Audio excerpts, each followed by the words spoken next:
The city of Eldoria shimmered under a twilight sky, its skyscrapers gleaming like sentinels of dreams, while across the river, the village of Lumine nestled in the embrace of rolling hills, its lanterns flickering like stars fallen to earth. Two worlds, divided by a ribbon of water and centuries of tradition, yet bound by a force neither could deny: love. Elias Kane was no ordinary man. A carpenter from Lumine, his hands bore the calluses of honest work, crafting furniture that told stories of the trees they came from. His eyes, a deep hazel, held a quiet strength, and his smile could warm the coldest winter night.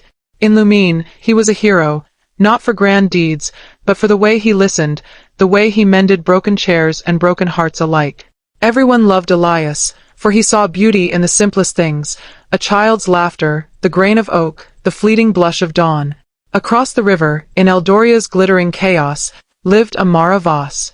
A rising star in the world of classical music, her violin sang with a passion that silenced crowded concert halls.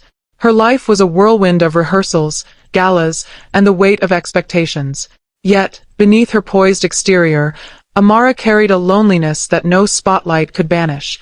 Her world was one of precision, where every note had to be perfect, but her heart yearned for something raw, something real. Their paths crossed on a night when the stars seemed to conspire. Eldoria's annual Harvest Moon Festival invited villagers from Lumine to cross the river, a rare mingling of worlds. Elias, tasked with delivering handcrafted benches for the festival, stood by the riverbank, watching the city's lights dance on the water. Amara, exhausted from a rehearsal, wandered away from the festival's clamor, her violin case slung over her shoulder, seeking silence. It was there, under a willow tree by the river, that their eyes met.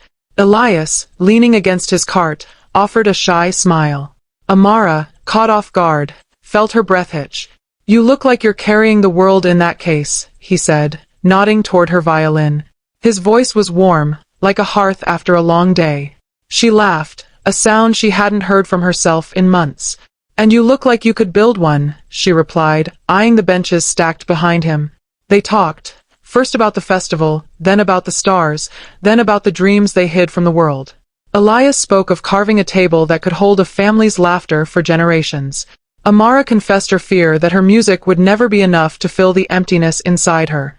As the festival's fireworks burst overhead, their conversation became a melody of its own, weaving two souls together. Before parting, Elias handed her a small wooden carving, a tiny star, rough but beautiful. "For when you need to remember the night," he said. Amara clutched it, her heart pounding with a rhythm she couldn't name. Days turned to weeks, and their worlds collided in stolen moments. Amara would sneak across the river to Lumine, where Elias taught her to sand wood, his hands guiding hers with a gentleness that made her heart ache. In return, she played for him in the quiet of his workshop, her violin filling the air with notes that felt like confessions. Their love grew like a river, steady but unstoppable, bridging the divide between their worlds. But love, like all fragile things, faced trials.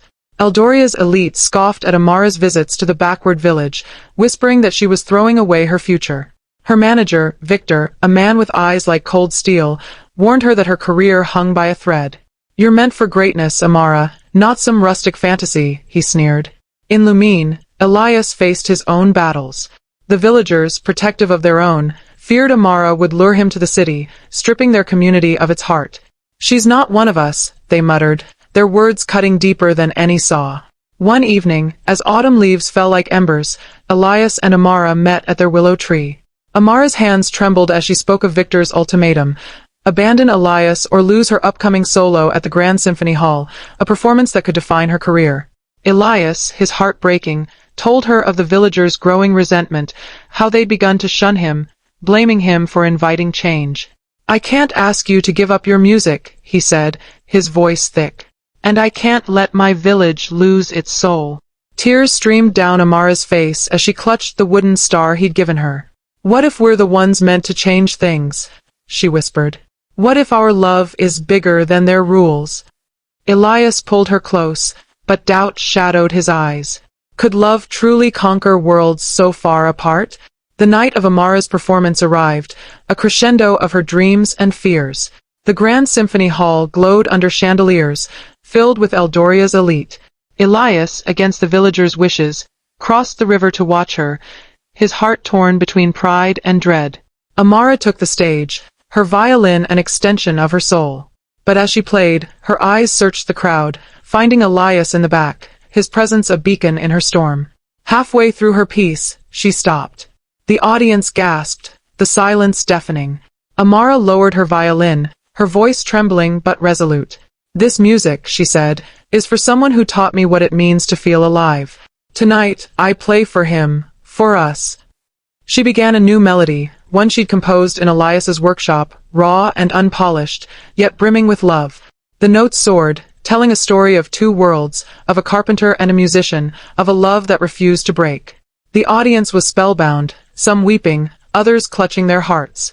Elias, tears in his eyes, felt the music wrap around him like her embrace.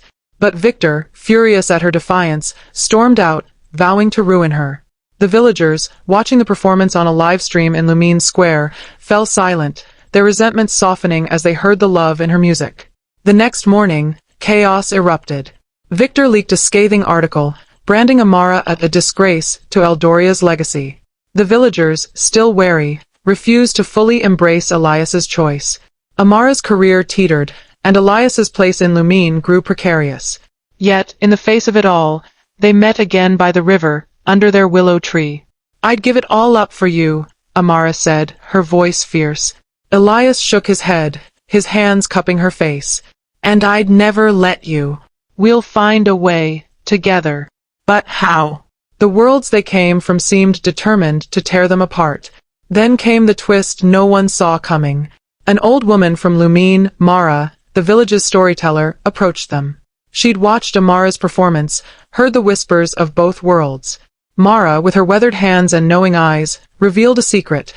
Centuries ago, Eldoria and Lumine were one, divided by a feud over land. "Your love," she said, "is the bridge we've forgotten how to cross. Show them." Inspired, Elias and Amara devised a plan. They organized a festival, not in Eldoria or Lumine, but on the river itself, on a barge adorned with lanterns and benches Elias crafted. Amara would play, and Lumine's artisans would showcase their work, inviting Eldoria's people to see the beauty of simplicity. The event, called the River of Unity, was a risk, a leap into the unknown. The night of the festival arrived, the river aglow with lights. Amara played her violin, her music a tapestry of both worlds, while Elias greeted city folk and villagers alike, his warmth disarming their doubts. Slowly, the divide began to melt. A city banker laughed with a Lumine baker. A child from Eldoria danced with one from Lumine.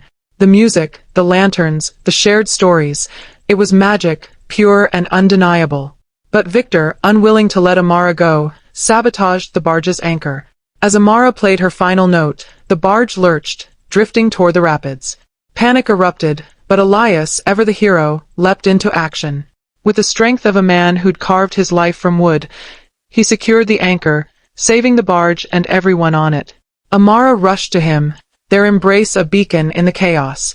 The crowd, witnessing his bravery, erupted in cheers. Victor's plan backfired. The city saw Elias not as a villager, but as a hero. The villagers, moved by Amara's music and Elias's courage, opened their hearts.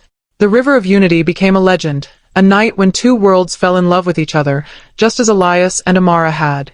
In the months that followed, Amara's career soared, not despite her choices, but because of them. Her music, now infused with the raw beauty of Lumine, captivated the world. Elias built a workshop by the river, where he taught city children to carve, blending the best of both worlds. They married under the willow tree, with both Eldoria and Lumine in attendance, the river no longer a divide but a thread binding them all. Their love, once a spark under a willow, became a flame that warmed two worlds. It was a reminder that love, when true, doesn't just bridge gaps, it builds new worlds. Thank you for listening to When Two Different Worlds Fell in Love on Endless Love Story. If this story touched your heart, please like, share, and subscribe to our channel. Watch until the very end. Every second is magical and worth it. Join us for more tales of love that defy all odds. Until next time, keep believing in the power of love.